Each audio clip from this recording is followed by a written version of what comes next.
və digər əmrlərdə yeyilirsə, ona görə birinci növbədə mən daha az yoxduram ki, tərəfiniz olur.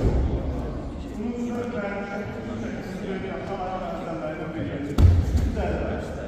Buna sonra üstlükləri yerə doğru çəkirik və qonşu olur. Soyucu oturan eyni zamanda bütün bədənimizin dərdə olur. Yəni buradan belə dərdəni atılır.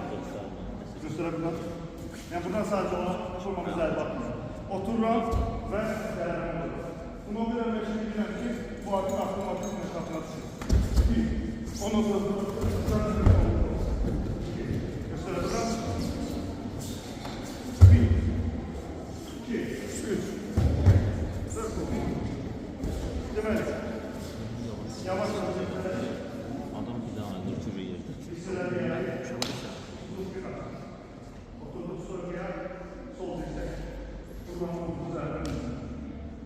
Biz burada düzgün derler olursak o vakit keş teknik eğitir. Ben oturdum. Zerben. Kontrol edebiliriz. Yani bizim idmanda sadece teknik var. O ayaklarının belki yine olur.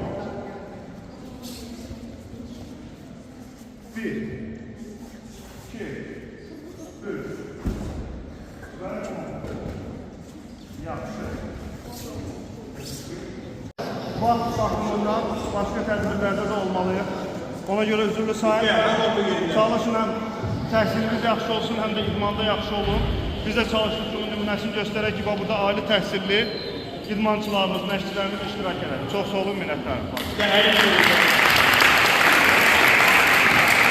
Minnətdarlığımızı bildirib gəldiyiniz üçün çox sağ olun. Çox sağ olun. Əlinizə sağlık.